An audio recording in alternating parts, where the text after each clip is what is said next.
Hello everyone, मैं दीक्षा। स्वागत है आपका आपके अपने यूट्यूब चैनल में। यूपीएससी प्रारंभिक परीक्षा को ध्यान में रखते हुए यूपीएससी के प्रीवियस ईयर क्वेश्चन सॉल्व किए जा रहे हैं, जिसमें अभी तक 2023 के सॉल्व कर चुके हैं। पार्ट फर्स्ट और सेकंड के अंतर्गत अभी जो 2022 के क्वेश्चन पेपर सॉल्व कर रहे हैं, जिसमें पार्ट फर्स्ट के अंतर्गत आपको 50 क्वेश्चन कवर किया। अब आज है हमारा पार्ट सेकंड, जिसके अंतर्गत बाकी के 50 क्वेश्चन को कवर किया जाएगा। चलिए तो शुरू करते हैं। क्वेश्चन आता है कि त्वरित वित्तीय प्रपत्र और त्वरित ऋण सुविधा निम्नलिखित में से किसी एक के द्वारा उधार दिए जाने पर उपबंधों से संबंधित है। तो इसका उत्तर जो होगा ऑप्शन बी होगा, क्योंकि यह जो प्रक्रिया होती है वह अंतर्राष्ट्रीय मुद्रा कोष के अंतर्गत उससे संबंधित होती है। नेक्स्ट आता है क्वेश्चन कि भारतीय अर्थव्यवस्था के संदर्भ में निम्नलिखित कथनों पर विचार कीजिए, जिसमें आपका पहला कथन दिया गया है कि अंकित प्रभावी विनिमय दर, जिसे नीर या नॉमिनल इफेक्टिव एक्सचेंज रेट कहा जाता है, में वृद्धि हुए की मूल्य वृद्धि को दर्शाता है। दूसरा आता है कि वास्तविक प्रभावी विनिमय दर या रियल इफेक्टिव एक्सचेंज रेट में वृद्धि व्यापार प्रतिस्पर्धात्मक में सुधार को दर्शाता है। और तीसरा कथन आता है कि यह अन्य देशों में मुद्रास्फीति के सापेक्ष घरेलू मुद्रास्फीति में बढ़ने की प्रवृत्ति नीर और रीर के बीच वर्तमान अपसरण उत्पन्न करती है। तो इसमें से बताना है कि आपको कौन सा उत्तर इसका सही होगा। तो इसके अंतर्गत जो उत्तर होगा, क्योंकि इसमें पहला कथन भी सही है, तीसरा कथन सही है, तो इसको ध्यान में रखते हुए आपका ऑप्शन सी होगा। तो केवल एक और तीसरा इसका सही है, दूसरा आपका गलत है। पहला दूसरा ये सही, तीसरा सही आएगा। नेक्स्ट क्वेश्चन आता है इसके अंतर्गत कि भारतीय अर्थव्यवस्था के संदर्भ में निम्नलिखित कथनों पर विचार कीजिए, जिसमें पहला कथन आता है कि यदि मुद्रास्फीति अत्यधिक है तो भारतीय रिजर्व बैंक संभावित रूप से सरकारी प्रतिभूतियां खरीद सकता है। दूसरा कथन आता है कि यदि रुपये का तेजी से मूल्य ह्रास हो रहा है तो आरबीआई बाजार में डॉलरों का संभावित रूप से विक्रय कर सकता है। और तीसरा आता है कि यदि यूएसए तथा या यूरोपीय संघ में ब्याज दरें गिरती होती तो संभावित रूप से आरबीआई की डॉलरों की खरीद प्रेरित हो सकती थी। तो उपयुक्त कथनों में से कौन सा कथन सही है, तो इसके अंतर्गत बताना है आपको कौन कौन सा कथन सही है। तो इसमें आपका दूसरा और तीसरा कथन सही है और पहला कथन गलत है, तो ऑप्शन बी होगा। नेक्स्ट क्वेश्चन आता है कि G20 कॉमन फ्रेमवर्क के संदर्भ में निम्नलिखित कथनों पर विचार कीजिए। पहला कथन आता है कि यह G20 और उसके पेरिस क्लब द्वारा समर्थित पहल है। दूसरा कथन आता है कि यह आधारणीय ऋण वाले निम्न आय देशों में सहायता देने की पहल है। तो इसके अंतर्गत आपको उत्तर देना है कि कौन सा उत्तर सही होगा। तो इसमें आपका ऑप्शन सी सही होगा, क्योंकि पहला और दूसरा जो कथन है दोनों ही सत्य हैं कि G20 कॉमन फ्रेमवर्क के संदर्भ में कि यह G20 और उसके साथ पेरिस क्लब द्वारा समर्थित पहल और यह आधारणीय ऋण वाले निम्न आय देशों में सहायता देने की एक पहल है। नेक्स्ट आता है 55वां नंबर की भारतीय अर्थव्यवस्था के संदर्भ में मुद्रास्फीति संलग्न बॉन्ड या इन्फ्लेशन इंडेडेड बॉन्ड में क्या लाभ है। पहला आता है कि यह आईआईबीज के रूप में अपने ऋण ग्रहण पर कूपन दरों को कम कर सकती है। दूसरा आता है कि आईआईबीज निवेशकों को मुद्रास्फीति के बारे में अनिश्चितता से सुरक्षा प्रदान करती है। और तीसरा आता है कि आईआईबी पर प्राप्त ब्याज और साथ ही पूंजीगत लाभ कर योग्य नहीं होते हैं। तो इसमें बताना है कि इसमें कौन सा कथन सही होगा। तो इसमें आपका पहला और दूसरा कथन सत्य होगा, तीसरा इसमें गलत है, तो ऑप्शन ए आएगा। नेक्स्ट आता है क्वेश्चन 56 नंबर का कि भारत में कार्य कर रही विदेशी स्वामित्व की ई वाणिज्य फर्मों के संदर्भ में निम्नलिखित कथनों पर विचार कीजिए। पहला कथन कहता है कि यह प्लेटफॉर्मों को बाजार स्थान के रूप में प्रस्तुत करने के अतिरिक्त वे स्वयं अपने माल का विक्रय भी कर सकती है। और दूसरा आता है कि वे अपने प्लेटफॉर्मों पर किस अंत तक बड़े विक्रेताओं को स्वीकार कर सकते हैं और यह सीमित है। तो इसके अंतर्गत जो उत्तर होगा केवल 2 होगा, तो ऑप्शन बी आएगा कि वे अपने प्लेटफॉर्म पर किस अंश तक बड़े विक्रेताओं को स्वीकार कर सकते हो और यह सीमित होता है। तो इसके संदर्भ में ऑप्शन बी होगा। नेक्स्ट आता है 57 नंबर का क्वेश्चन कि निम्नलिखित में से कौन से कार्यकलाप अर्थव्यवस्था में वास्तविक क्षेत्र या रियल सेक्टर का निर्माण करते हैं। पहला आता है कि किसानों को अपनी फसल काटने का। दूसरा आता है कपड़ा मिलों का कच्चे कपास को कपड़े में बदलने का। तीसरा आता है कि किसी वाणिज्यिक बैंक का किसी व्यापारी कंपनी को धनराशि उधार देना। और चौथा आता है कि किसी कॉरपोरेट निकाय का विदेश में रुपया अंकित मूल्य में बॉन्ड जारी करना। तो इसके अंतर्गत जो आपको सही उत्तर का प्रयोग करना है कि इसमें कौन सा सही होगा। तो इसके अंतर्गत आपका पहला और दूसरा कथन सही है, तीसरा चौथा गलत है, तो ऑप्शन ए होगा। नेक्स्ट क्वेश्चन आता है 58 नंबर का कि भारत के संदर्भ में हाल ही में जनसंचार माध्यमों में अक्सर चर्चित में अप्रत्यक्ष अंतरण को निम्नलिखित में से कौन सी एक स्थिति सर्वोत्तम रूप से प्रतिबिंबित करती है। ऑप्शन ए आता है कि कोई भारतीय कंपनी जिसने किसी विदेशी उद्यम में निवेश किया हो और वह अपने निवेश पर मिलने वाले लाभ पर बाहरी देश को कर अदा करती हो।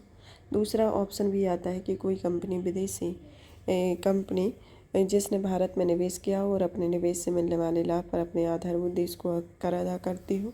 तो ऑप्शन सी आता है कि कोई भारतीय कंपनी जो किसी भारतीय बाहरी देश में मूर्त संपत्ति खरीदती है और उनका मूल्य बढ़ने पर उन्हें बेच सकती है तथा प्राप्ति को भारत में अंतरित कर सकती है। ऑप्शन डी आता है कि कोई विदेशी कंपनी शेयर अंतरित करती है और ऐसे शेयर भारत में स्थित परिसंपत्तियों अपने व्युत्पन्न वस्तुगत मूल्य व्युत्पन्न करते हैं। तो इसके अंतर्गत बताना है कि कौन सा उत्तर सही होगा। तो इसका ऑप्शन डी सही आएगा और इसमें ऑप्शन डी इसका सर्वोत्तम वर्णन करता है। नेक्स्ट क्वेश्चन है 59 नंबर का, किसी संगठन या कंपनी द्वारा दिए गए व्यय के संदर्भ में निम्नलिखित कथनों पर में से कौन सा सही है। पहला कहता है कि यह नई प्रौद्योगिकी प्राप्त करना पूंजीगत व्यय है। दूसरा आता है कि ऋण वित्तीयन को पूंजीगत व्यय माना जाता है जबकि इक्विटी वित्तीयन को राजस्व व्यय माना जाता है। तो इसके अंतर्गत आपका ऑप्शन ए सही होगा, केवल एक। नेक्स्ट आता है 60 नंबर का क्वेश्चन कि भारतीय अर्थव्यवस्था के संदर्भ में निम्नलिखित कथनों पर विचार कीजिए। पहला आता है कि घरेलू वित्तीय बचत का एक भाग सरकारी ऋण ग्रहण के लिए जाता है और दूसरा कथन आता है कि नीलामी में बाजार संबंधित दरों पर जारी दिनांकित प्रतिभूतियाँ आंतरिक ऋण का एक बड़ा घटक होती हैं। तो इसमें बताना है कि इनमें से कौन सा कथन सही है। तो इसमें पहला और दूसरा कथन दोनों ही सत्य है, तो ऑप्शन सी होगा। नेक्स्ट क्वेश्चन आता है इसके अंतर्गत 61 नंबर का कि निम्नलिखित फसलों में से कौन सी एक मीथेन और नाइट्रस ऑक्साइड दोनों का सर्वाधिक महत्वपूर्ण मानवोद्वीय स्रोत है।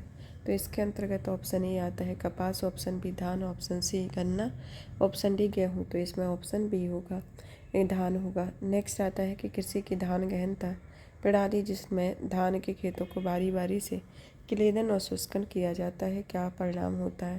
पहला आता है बीज की कम आवश्यकता, दूसरा मीथेन का कम उत्पादन, तीसरा बिजली की कम खपत। तो इसके अंतर्गत सही उत्तर की पहचान करनी है। तो इसमें ऑप्शन डी आएगा, पहला दूसरा तीसरा, इसमें तीनों ही कथन सत्य होंगे। नेक्स्ट आता है कि पश्चिमी अफ्रीका की निम्नलिखित झीलों में से कौन सी एक सूख कर मरुस्थल में बदल गई है। तो इसके अंतर्गत ऑप्शन बी होगा कि लेक फागुविन जो है वह सूख कर बदल कर मरुस्थल बन गई है। नेक्स्ट क्वेश्चन है कि दक्षिण भारत की गंडी कोटा या केनियन निम्नलिखित में से किस एक से निर्मित हुई है। Option A Kaveri, option A Manjra, option C Pennar, option D Tungabhadra. तो इसका ऑप्शन सी होगा कि यह पेन्नार नदी से निर्मित हुई है। नेक्स्ट क्वेश्चन आता है कि निम्नलिखित युगों पर विचार कीजिए। पहला आता है कि नमचा बरवा गढ़वाल हिमालय, दूसरा नंदा देवी कुमायूं हिमालय, तीसरा नौकरेक सिक्किम हिमालय। तो इसमें बताना है कि कौन सही सुमेलित है। तो इसका ऑप्शन बी जो है केवल एक है, वह इसमें सही सुमेलित है, नंदा देवी कुमायूं से। नेक्स्ट क्वेश्चन आता है आपका 66 नंबर का कि अक्सर समाचारों में रहे या सुनाई देने वाले लिवेंट या मोटे तौर पर निम्नलिखित में से किस क्षेत्र से संगत होते हैं। ऑप्शन ए पूर्वी भूमध्य सागरीय तट के पास का क्षेत्र, ऑप्शन बी उत्तरी अफ्रीकी तट के पास के मिस्र से मोरक्को तक का फैला क्षेत्र, ऑप्शन सी भारत की खाड़ी और अफ्रीका की श्रृंखला या हॉर्न के पास का क्षेत्र और चौथा आता है ऑप्शन डी भूमध्य सागर के संपूर्ण तटवर्ती क्षेत्र। तो इसका ऑप्शन ए होगा। नेक्स्ट आता है आपका क्वेश्चन 67 नंबर का कि निम्नलिखित देशों में से विचार कीजिए। पहला आता है अजरबैजान, दूसरा आता है किर्गिस्तान, तीसरा ताजिकिस्तान, चौथा तुर्कमेनिस्तान, पाँचवा उज्बेकिस्तान। तो इनमें बताना है कि निम्नलिखित में से किसकी सीमाएं अफगानिस्तान के साथ लगती हैं। तो इसके अंतर्गत तीसरा चौथा पाँचवा आपका तब ताजिकिस्तान, तुर्कमेनिस्तान, उज्बेकिस्तान जो होते हैं उनकी सीमाएं अफगानिस्तान से लगती हैं। तो केवल 3, 4, 5 होगा। नेक्स्ट क्वेश्चन आता है आपका जो कि 68 नंबर का है कि निम्नलिखित कथनों पर विचार कीजिए। भारत के संदर्भ में निम्नलिखित कथनों पर विचार करना है। पहला कथन कहता है कि मोनोजाइट दुर्लभ मृदाओं का स्रोत है। दूसरा कहता है कि यह मोनोजाइट में थोरियम होता है और तीसरा आता है कि भारत की समस्त तटवर्ती बालुकाओं में मोनोजाइट प्राकृतिक रूप से होता है। चौथा आता है कि भारत में केवल सरकारी निकाय ही मोनोजाइट संसाधित निर्यात कर सकते हैं। तो इसमें से बताना है कि कौन सा कथन सही होगा। तो इसमें पहला, दूसरा और चौथा जो है वह कथन सही है, तो ऑप्शन बी होगा। नेक्स्ट आता है क्वेश्चन कि उत्तरी गोलार्ध में वर्ष का सबसे लंबा दिन आमतौर पर कब होता है। तो वर्ष का लंबा दिन जो होता है जून महीने का दूसरा पखवाड़ा होता है।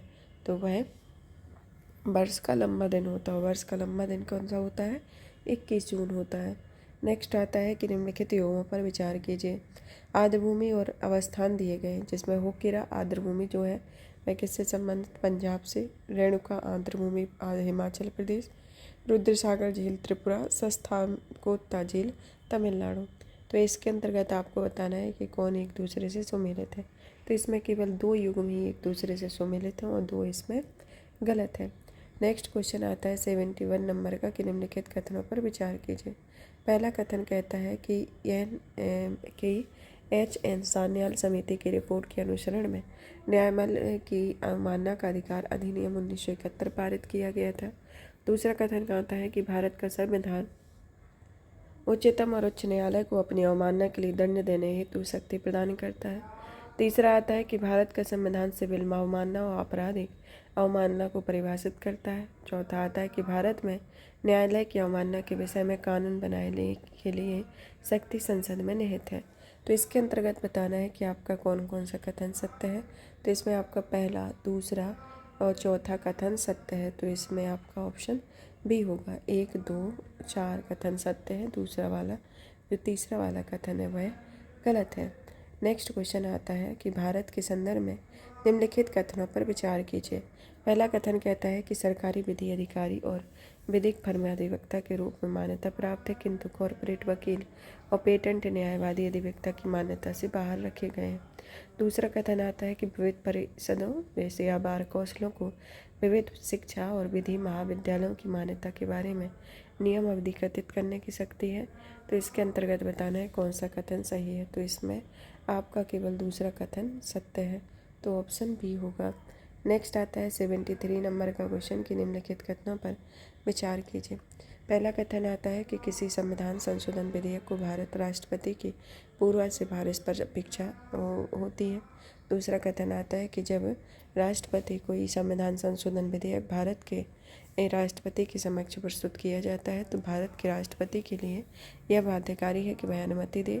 और तीसरा आता है कि संविधान संशोधन विधेयक लोकसभा और राज्यसभा दोनों के द्वारा विशेष बहुमत से पारित होना ही चाहिए और इसके लिए संयुक्त बैठक का कोई उपबंध नहीं है।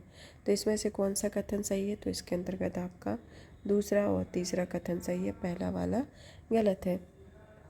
नेक्स्ट क्वेश्चन आता है 74 नंबर का कि निम्नलिखित कथनों पर विचार कीजिए। पहला कथन कहता है कि इसे भारत का संविधान मंत्रियों को 4 श्रेणियों अर्थात कैबिनेट मंत्री, स्वतंत्र प्रभार वाले राज्य मंत्री और मुख्यमंत्री में वर्गीकृत करता है। दूसरा कथन जो है वह संघ सरकार में मंत्रियों की कुल संख्या प्रधानमंत्री को मिलाकर लोकसभा के कुल सदस्यों की 15% से अधिक नहीं होना चाहिए। तो उपयुक्त में से कौन सा कथन सही है। तो इसके अंतर्गत आपका ऑप्शन बी सही होगा, क्योंकि इसमें दूसरा वाला जो कथन है वह सत्य है, पहला वाला गलत है।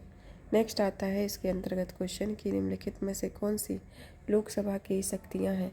पहला, आपात की उद्घोषणा कानून समर्थन करना। दूसरा, मंत्रिपरिषद के विरुद्ध अविश्वास प्रस्ताव पारित करना। और तीसरा, भारत के राष्ट्रपति पर महाभियोग चलाना है। तो इसके अंतर्गत केवल दूसरा सही होगा कि मंत्रिपरिषद के विरुद्ध अविश्वास प्रस्तुत करना ही होता है, जो कि ऑप्शन बी आएगा। नेक्स्ट क्वेश्चन आता है 76 नंबर का कि भारत में दल बदल विरोधी कानून के संदर्भ में निम्नलिखित कथनों पर विचार कीजिए। पहला कहता है कि यह कानून भी निर्दिष्ट करता है कि कोई नाम निर्दिष्ट विधायक सदन में नियुक्त होने के 6 माह के अंतर्गत किसी राजनीतिक दल में शामिल नहीं हो सकता। दूसरा आता है कि यह कानून कोई समयावधि नहीं देता है जिसके अंदर पीठासीन अधिकारी को दल बदल मामला विनिश्चित करना होता है। तो इसमें से कौन सा कथन सही है आपको इसके अंतर्गत बताना है। तो इसमें आपका जो कथन है ऑप्शन बी होगा, क्योंकि इसमें केवल 2 सही होगा। नेक्स्ट क्वेश्चन आता है आपका इसके अंतर्गत कि निम्नलिखित कथनों पर विचार कीजिए। भारत की महान्यायवादी और भारत का सॉलिसिटर जनरल ही सरकार के एकमात्र अधिकारी हैं जिन्हें भारत की संसद की बैठकों में भाग लेने की अनुमति है। दूसरा कथन कहता है कि भारत के संविधान के अनुसार भारत का महान्यायवादी अपना त्याग पत्र दे सकता है और जब वह सरकार जिसने उसको नियुक्त किया था इस्तीफा दे देती है। तो इसमें से कौन सा कथन सत्य है? तो इसमें आपका ऑप्शन डी सही है कि ना तो ये कथन सही है और ना ही ये कथन सही है, तो ऑप्शन डी आएगा। नेक्स्ट क्वेश्चन आता है 78 का नंबर का। भारत के न्यायालयों द्वारा जारी रिटों के संदर्भ में निम्नलिखित कथनों पर विचार कीजिए। पहला है कि किसी प्राइवेट संगठन के विरुद्ध जब तक कि उसको कोई सार्वजनिक कार्य नहीं सौंपा गया हो, परमादेश या मेमडस नहीं होगा, मिडिमस नहीं होगा। दूसरा कथन आता है कि किसी कंपनी के विरुद्ध भले ही वह सरकारी कंपनी हो या परमादेश नहीं होगा। और तीसरा कथन आता है कि कोई भी लोक प्रवण व्यक्ति अधिकार परीक्षा रिट प्राप्त करने हेतु न्यायालय में समावेदन करने के लिए याची या पिटिशनर हो सकता है। तो इसके अंतर्गत ऑप्शन सी आएगा, जिसमें पहला और तीसरा कथन आपका सत्य है। नेक्स्ट क्वेश्चन आता है 79 नंबर का कि आयुष्मान भारत डिजिटल मिशन के संदर्भ में निम्नलिखित कथनों में से कौन सा कथन सत्य है?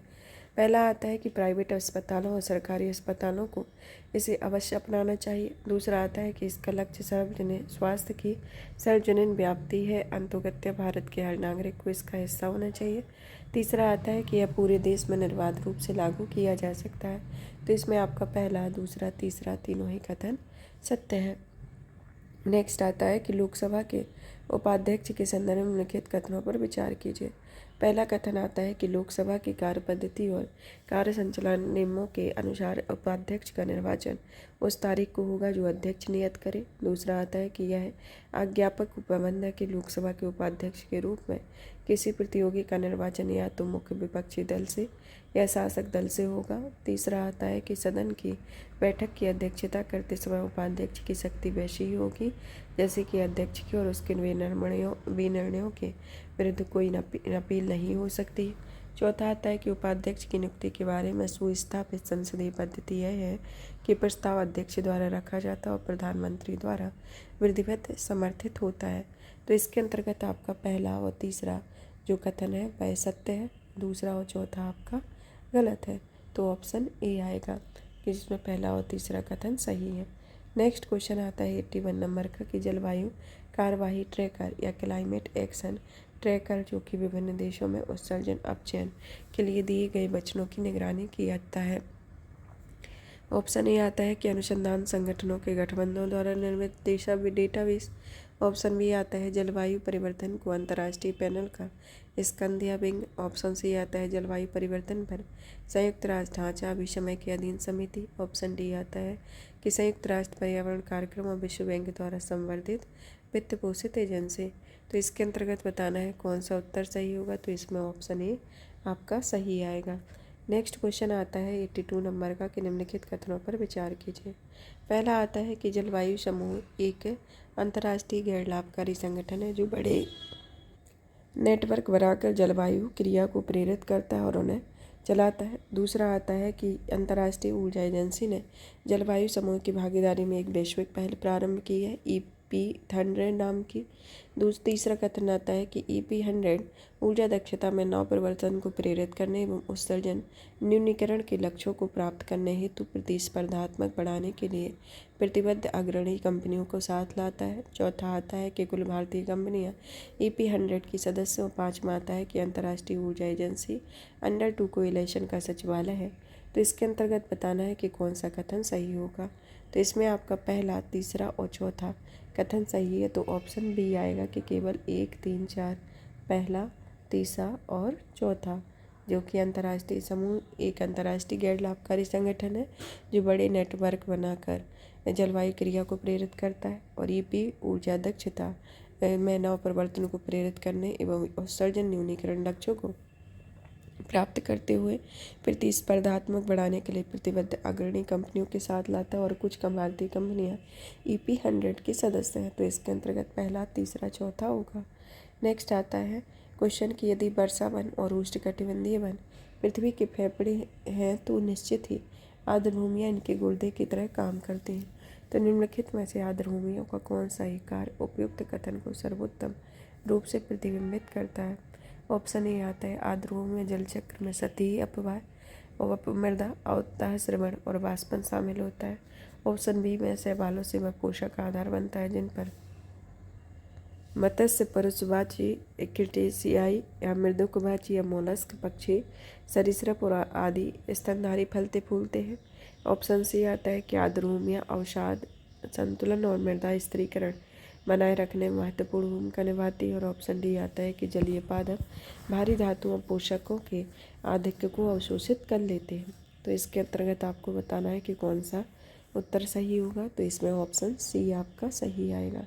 नेक्स्ट क्वेश्चन आता है 84 नंबर का कि WHO के वायु गुणवत्ता दिशा निर्देशों के संदर्भ में निम्नलिखित कथनों पर विचार कीजिए।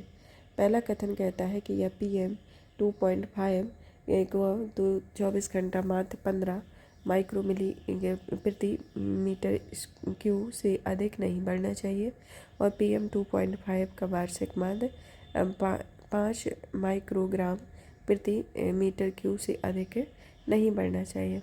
और तीसरा ऑप्शन दूसरा आता है कि किसी भी वर्ष में ओजोन प्रदूषण के उच्चतम स्तर प्रतिकूल मौसम के दौरान होते हैं। तीसरा आता है कि PM10 फेफड़ों के अवरोध का भेदन रक्त प्रवाह में प्रवेश कर सकता है। और चौथा कथन आता है कि वायु में अत्यधिक ओजोन दबाव का उत्पन्न कर सकती है। तो इसके अंतर्गत कौन सा कथन सत्य है। तो इसमें पहला और चौथा जो कथन है वह सत्य है, तो ऑप्शन बी होगा। नेक्स्ट क्वेश्चन आता है 85 नंबर का कि कभी कभी समाचारों में रही गुच्छी के संदर्भ में निम्नलिखित कथनों पर विचार कीजिए।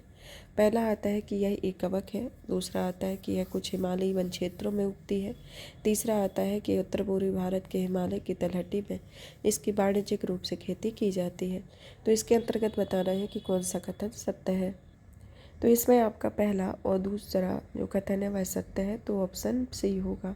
नेक्स्ट क्वेश्चन आता है कि पॉलीएथिलीन टेरेफेथलेट के संदर्भ में जिनका हमारे दैनिक जीवन में बहुत व्यापक उपयोग है निम्नलिखित कथनों पर विचार कीजिए। पहला आता है कि इन्होंने तंतुओं को ऊन और कपास के तंतुओं के साथ और उनके गुणधर्मों को प्रबलित करने हेतु सम्मिलित किया जा सकता है। दूसरा आता है कि इससे बने पात्रों को किसी भी मादक पेय को रखने के लिए उपयोग किया जा सकता है। तीसरा आता है कि इससे बनी बोतलों को पुनर्चक्रण कर उसने अन्य उत्पाद बनाए जा सकते हैं। और चौथा आता है कि इसमें बनी वस्तुओं का भस्मीकरण द्वारा बिना ग्रीन हाउस गैस उत्सर्जन किए आसानी से निपटान किया जा सकता है। तो इसमें से आपको बताना है कि कौन सा कथन सत्य है। तो इसमें पहला और तीसरा कथन जो है वह सत्य है, तो ऑप्शन ए होगा। पहला और तीसरा आपका सत्य है, दूसरा चौथा गलत है, तो इसके अंतर्गत ऑप्शन ए आएगा। नेक्स्ट आता है कि निम्नलिखित में से कौन सा पक्षी नहीं है। तो इसमें ऑप्शन ए आता है गोल्डन महसीर, ऑप्शन बी आता है Indian nightjar, option C आता है spoonbill, option D white ibis. तो इसमें आपका ऑप्शन ए है जो सही है कि गोल्डन महसीर जो है वह पक्षी नहीं है। नेक्स्ट आता है क्वेश्चन कि निम्नलिखित में से कौन नाइट्रोजन योगीकरण पादप है। तो इसमें पहला अल्फाल्फा, दूसरा चौलाई या एमरन, तीसरा चना, चौथा तिप्तिया घास, पांचवा कुल्फा, छठा पालक।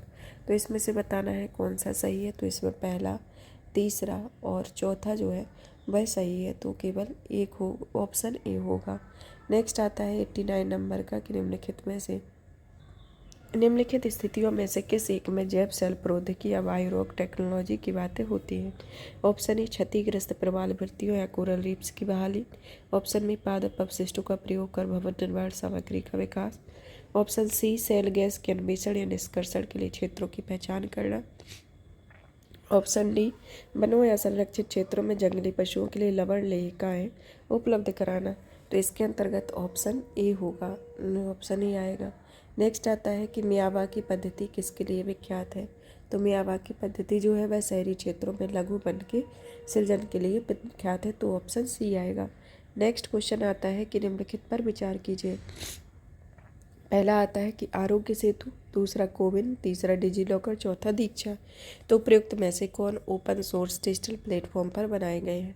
तो इसके अंतर्गत जो तीनों हैं वह तीनों ही चारों ही ओपन सोर्स डिजिटल प्लेटफॉर्म पर बनाए गए हैं, तो आपका ये ऑप्शन डी होगा कि इसमें चारों ही आपके कूट दिए गए हैं वो सही हो गए।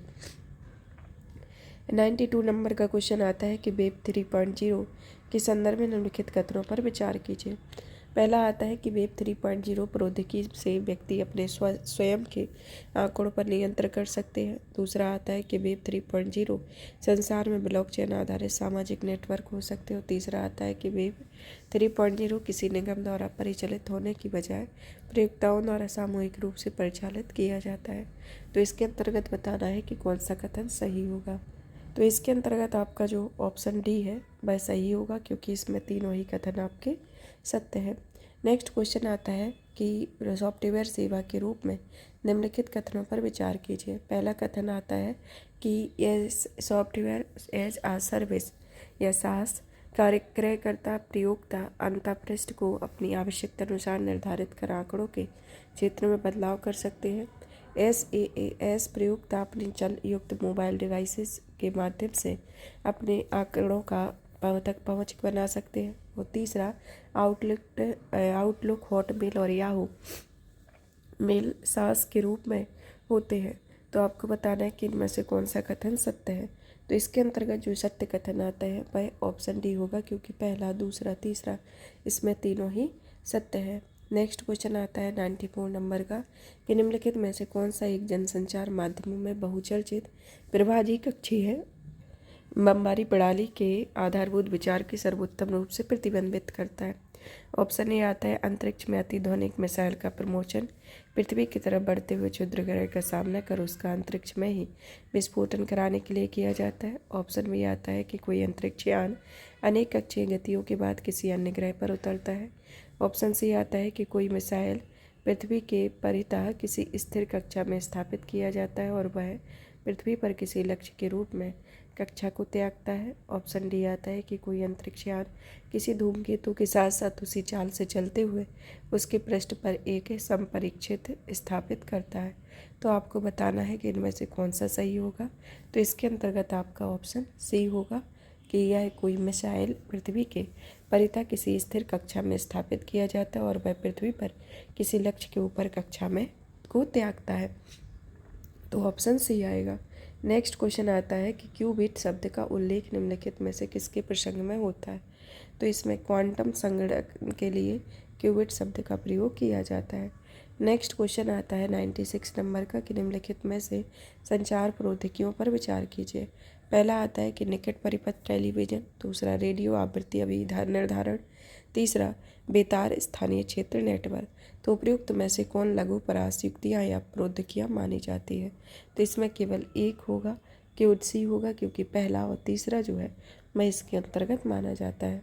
नेक्स्ट आता है कि निम्नलिखित कथनों पर विचार कीजिए। पहला आता है कि यह जैव परत या बायोफिल्म मानव ऊतकों के भीतर चिकित्सीय अंतर रूपों पर बन जाती है। दूसरा, जैव परत खाद्य पदार्थों और खाद्य प्रसंस्करण सतहों पर बन जाती है। और तीसरा, जैव परत प्रतिजैविक प्रतिरोधी दर्शा सकती है। तो उपयुक्त कथनों में से कौन सा कथन सही है। तो इसमें पहला, दूसरा, तीसरा तीनों ही कथन सत्य हैं। तो ऑप्शन डी आएगा। नेक्स्ट क्वेश्चन आता है 98 नंबर का कि प्रतिजीवकों या बायोटिक्स के संदर्भ में निम्नलिखित कथनों पर विचार कीजिए। पहला कथन कहता है कि प्रतिजैविक जीवाणु और ईस्ट दोनों ही के बने होते हैं। दूसरा कथन आता है कि प्रतिजैविक में जीव खाए जाने वाले खाद्य में होते हैं, किंतु वे नैसर्गिक रूप से हमारी आहार नली में नहीं पाए जाते। और तीसरा आता है कि जैविक दुग्ध शर्कराओं के पाचन में सहायक होते हैं। तो उपयुक्त कथनों में से कौन सा कथन सही है। तो पहला और तीसरा कथन जो है इसके अंतर्गत सत्य है। तो ऑप्शन सी होगा। नेक्स्ट क्वेश्चन आता है 99 नंबर का कि कोविड-19 विश्व महामारी को रोकने के लिए बनाई जा रही वैक्सीनों के प्रसंग में निम्नलिखित कथनों पर विचार कीजिए। पहला आता है कि भारत सीरम संस्थान को mRNA प्लेटफॉर्म का प्रयोग कर कोविशील्ड नामक कोविड-19 वैक्सीन निर्मित की है। दूसरा आता है कि स्पुतनिक 5 वैक्सीन रोग वाहक वेक्टर आधारित प्लेटफॉर्म का प्रयोग कर बनाई जा गई है। तीसरा आता है कि कोवैक्सीन एक निम्नलिखित रोगजनक आधारित वैक्सीन है। तो उपयुक्त कथनों में से कौन सा कथन सही है। तो इसमें दूसरा और तीसरा जो कथन है वह सत्य है, पहला आपका गलत है। अब आता है नेक्स्ट क्वेश्चन जो कि 100 नंबर का क्वेश्चन आता है कि यदि कोई मुख्य सौर तूफान या सौर प्रज्वलन पृथ्वी पर पहुंचता है तो इसमें से कौन कौन से प्रभाव होंगे। तो इनमें से आपको बताना है कि कौन कौन से प्रभाव होंगे। तो इसके अंतर्गत आपका जो पहला कथन दिया गया है कि जीपीएस की दिक् संचालन या नेविगेशन प्रणाली विफल हो सकती है। दूसरा कथन आता है कि बुनियादी विषुवतीय क्षेत्र में सुनामियाँ आ सकती है। तीसरा आता है कि बिजली ग्रिड क्षतिग्रस्त हो सकते हैं। चौथा आता है कि पृथ्वी के अधिकांश हिस्से पर तीव्र ध्रुवीय ज्योतियाँ घटित हो सकती है। पाँचवा आता है कि ग्रह के अधिकांश हिस्से पर दावाग्नियाँ घटित हो सकती हैं। और छठा आता है कि उपग्रहों की कक्षाएं विक्षुब्ध हो सकती है। और सातवां आता है कि ध्रुवीय क्षेत्रों के ऊपर उड़ते हुए वायुयान का लघु तरंग रेडियो संचार बाधित होता है। तो इसके अंतर्गत बताना है कि कौन सा उत्तर आपका सही होगा और कौन कौन से कथन सही है। इसमें पहला कथन आपका सही है, इसमें तीसरा कथन सही है, चौथा कथन सही है, सातवां और छठा कथन सही है। तो इसके साथ आपके टोटल 5 कथन 7 में से सही है। तो ऑप्शन बी होगा, पहला, तीसरा, चौथा और सातवां इसके अंतर्गत कथन सही है। ये यहाँ पर आपके 100 क्वेश्चन के साथ यह श्रृंखला फिनिश होती है। नेक्स्ट क्लास में नेक्स्ट टेस्ट पेपर के साथ मिलेंगे। तब तक आप इस सेशंस को ज़्यादा से ज़्यादा शेयर करें, वीडियो को लाइक करें, चैनल को सब्सक्राइब करें। पीडीएफ प्राप्त करने के लिए आप हमारे Telegram channel UPSC PSC with Diksha को ज्वाइन कर सकते हैं, जहां पर आपको पीडीएफ प्राप्त होगी। धन्यवाद।